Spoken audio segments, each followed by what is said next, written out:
Assalamualaikum warahmatullahi wabarakatuh. Selamat siang. Kembali lagi dengan saya Wahyu dari PPK Divisi SDM Parmas. Hari ini kita supervisi di Desa Alasrejo, tepat di jam 12 siang. Nah, ini kita coba untuk melakukan pengecekan di Sekretariat PPS Desa Alasrejo, yang bentar lagi kita akan kunjungin. Kita langsung cek langsung apa saja yang harus dicek, sama seperti dengan halnya di desa-desa lain yang sudah pernah disidak. Satu, kita ingin lihat ada atau tidaknya banner sekretariat PPS, yang mana itu merupakan jadi sebuah identitas yang menunjukkan bahwa kantor PPS di sini. Jadi untuk ruang pelayanan bisa langsung menemui di kantor sekretariat PPS. Kemudian untuk peta dapil ada atau tidaknya yang masih terpasang sampai dengan hari ini. Kemudian nomor urut peserta pemilu, ya, ini juga wajib terpasang sampai dengan hari ini, yang sudah menjadi arahan beserta instruksi dari PPK Kecamatan Musrejo, termasuk dari KPU Kabupaten Banyuwangi. Kemudian akun media sosial dari KPU Provinsi, KPU RI, KPU Kabupaten masih terpasang atau tidaknya sampai dengan hari ini. Dan yang terpenting itu kita lihat ada DPT atau tidak yang masih dipasang dan bisa diakses oleh semua para pemilih, gitu ya. Sambil kita nanti masuk ke dalam ruangan sekretariatnya, kita sambil nanti coba temuin dari beberapa anggota PPS-nya. Kita lihat dalam ruang sekretariatnya ada atau tidaknya struktur organisasi yang dipasang sampai dengan hari ini. Oke.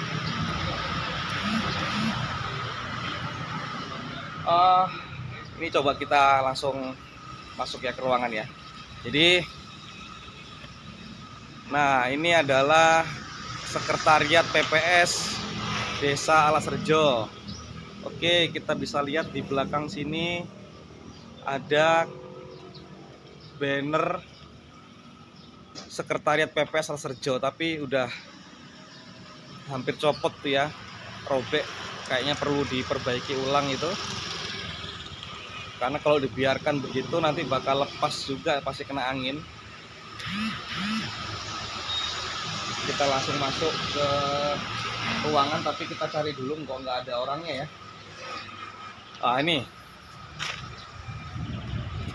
Ini ada. Halo, selamat siang. Halo, selamat siang. Mas Erik. Halo, selamat siang. Jadi ini adalah Erik, Ketua PPS dari Desa Alasrejo. Hari ini lagi dengan siapa aja di kantor, Mas? Kebetulan saya di kantor, tadi teman-teman masih keluar, masih istirahat. Mungkin habis ini balik lagi. Saya sendirian di sini, Mas. Oke. Ini kita siang-siang di sini kok sepi, Mas ya? Lagi istirahat semua mungkin ya? Ya, mungkin lagi istirahat. Oke, Mas, kita dalam arti kita kunjungan ke sini itu secara tiba-tiba untuk memastikan masih atau tidaknya terpasang yang namanya banner sekretariat. Ternyata terpasang bener, Mas, tapi ini Ya, tapi udah agak sudah. Iya. Udah mau copot. Mungkin kita habis ini bikin lagi ya. Oke. Terus kita juga mau cek ini, Mas, peta dapil masih ada nggak? Peta dapil masih ada. Tapi sudah ini blur ya. Iya, peta dapil masih ada. Masih ada. Jadi ini udah mulai pudar warnanya karena mulai terlalu pudar. lama. Jadi kayaknya kalau saran dari saya ini dicetak yang lebih besar lagi, Mas. Ya, baik. Jadi nggak perlu dua kayak gini, langsung jadi satu kayak gini udah besar. Ya. Nah, itu mungkin lebih terlihat jelas. Terus untuk nomor peserta pemilu, nomor urut peserta pemilu Masih belum dicetak. Oh, nomor urut peserta pemilu nggak ada. Belum dicetak atau Belum dicetak memang masih. Belum cetak sama sekali. Iya. Oh, belum sama sekali ternyata. Karena nomor untuk peserta pemilu itu udah arahan lama, Mas. Yang harusnya sudah ada. Oke, untuk akun media sosial ada. Ya. Ada. DPT juga kita lihat ada. Yang mana DPT ini bisa diakses oleh seluruh pemilih untuk memastikan data dirinya tercantum atau terdaftar atau tidak dalam daftar pemilih tetap ini. Jika tidak, bisa langsung segera konfirmasi ke kantor sekretariat PPS Alas Rejo. Nah, ini mumpung kita sekarang ada di sini, ini coba kita masuk ke ruangan. Boleh kita masuk, Mas? Boleh. Oke, kita sekarang ada di dalam ruangan sekretariat PPS Alas Rejo. Nah, untuk struktur organisasinya, struktur pengurusnya nggak ada juga ya? Ya, kebetulan ini ruangannya BUMDes. Ruangnya BUMDes, ruangnya BPD, campur sama ruangnya PPK juga. Ya. Ya, dicetak lah biar Mas. Ya. Struktur kepengurusan PPS Alas Rejo. Siap. Nah, jadi kayak gini nih. Ini kan ada struktur pengurus tim penggerak PKK, tuh ada strukturnya. Harusnya PPK juga ada di sebelah situ. Siap, nanti dicetak. Oke, boleh ngobrol-ngobrol singkat dulu, Mas? Boleh.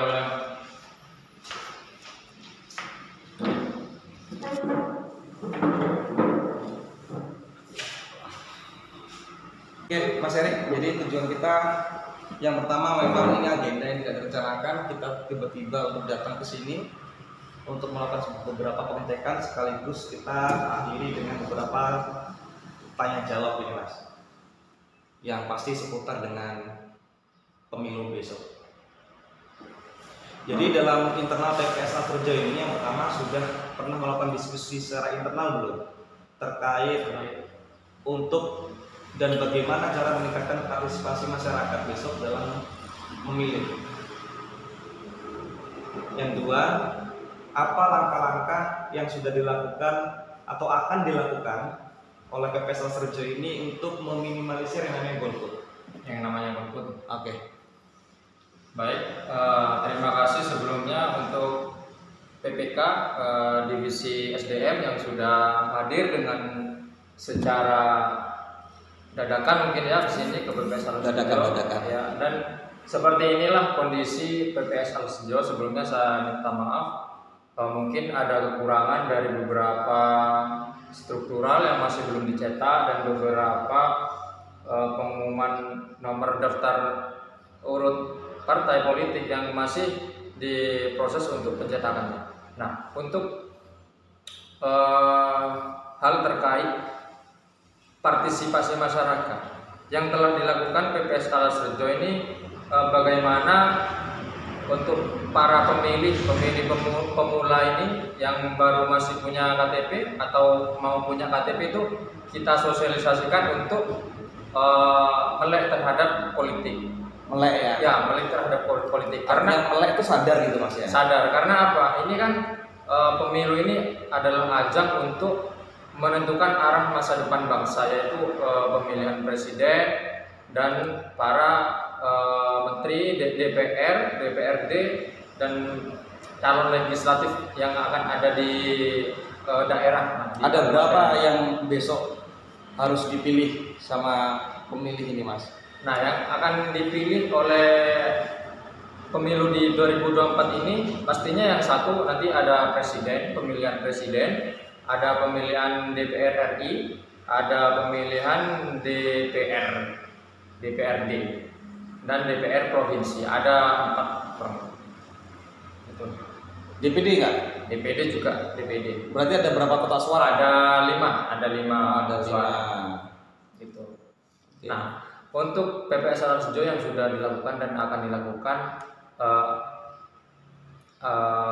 dekat-dekat ini, kita akan membuat sebuah banner yang akan kita taruh di beberapa sudut desa, yang di sana kita akan mensosialisasikan tentang kenapa bahayanya golput itu apa untuk bangsa, dan kenapa kita nggak boleh golput seperti itu. Nah, dan salah satu untuk mensosialisasikan itu juga nanti kan kita di sini dari KPU RI akan mengadakan kirap juga ya. Nah, itu salah satu cara kita juga dan semua PPK, PPS yang ikut andil dalam kegiatan ini kirap pemilu nanti akan bisa meningkatkan lagi partisipasi masyarakat untuk pemilihan umum 2024 ini. Oke. Pastinya. Tanggal berapa tuh kirapnya Mas? Tanggal kirapnya itu nanti tanggal 5. Oke, tanggal 5. Tanggal 5, tanggal 10 dan tanggal 11. Bulan depan ya. Ya, bulan depan September nanti seperti itu. Oke. Terus upaya ke depan itu kira-kira ada nggak yang akan dilakukan untuk melakukan sosialisasi ke beberapa instansi atau lembaga-lembaga pendidikan demi mengedukasi para pemilih pemula, Mas? Ya. Pastinya nanti kita dengan divisi SDM akan koordinasi lebih lanjut tentang partisipasi masyarakat lah ya untuk di kelembagaan atau instansi-instansi yang akan kita sosialisasikan tentang pemilu ini, tentang pemilihan umum begitu. Karena kan di Desa Lasrejo sendiri itu tidak ada banyak lembaga instansi seperti pondok pesantren, itu tidak ada. Oh, nggak ada di sini ya? Nggak ada. Untuk sekolah yang sudah memenuhi syarat untuk memilih SMA lah ya? Ada nggak? SMA lah, kalau SMA tidak ada di Lasrejo. Oh, nggak ada. Ya, kebetulan nggak ada. Oke, jadi di Desa Lasrejo ini nggak ada pondok pesantren Mas ya? Ya. Terus untuk lembaga pendidikan yang sudah memenuhi unsur untuk menggunakan hak pilihnya SMA, tingkatan SMA Ya, juga tidak ada ya? Tidak ada di sini. Oke, jadi kemungkinan jadi PPS Lasrejo, kalau saran dari saya nanti bisa bergabung dengan desa lain ya untuk membantu sosialisasi pendidikan kepada pemilih pemula. Gitu. Ada yang ingin disampaikan lagi, Mas? Mungkin itu saja untuk teman-teman yang mungkin nanti melihat video vlog ini ya, inspeksi ke PPS Lasrejo dan mungkin ke PPS lainnya di Kecamatan Wonosorejo. Ya, kita saling kerjasama untuk sosialisasi lagi, bincang sosialisasi tentang bahaya golput, itu aja. Oke, siap. Terima kasih, Mas. Jadi sekian mungkin dari hasil sesi tanya jawab PPK terhadap PPS. Kemudian beberapa saran perbaikan sudah dilakukan, yang sudah kami sarankan. Saya harap kepada PPS harap segera dibenahi, diperbaiki. Kayak banner itu kalau nggak tambah hilang itu ya. Terus nomor urut peserta pemilu itu juga wajib ada. Sama ini juga yang penting, struktur organisasi itu biar keren kayak gitu, dan punya PKK. Tuh. Oke, kurang lebihnya hari ini kita akhiri dari hasil supervisi kita di Desa Lasrejo. Terima kasih atas waktunya, Mas. Kita mau lanjut ke desa lain. Terima kasih atas kedatangannya dari PPK Divisi Sumber Daya Manusia SDM. Oke, siap. Saya bisa akhirin. Wassalamualaikum warahmatullahi wabarakatuh. Salam.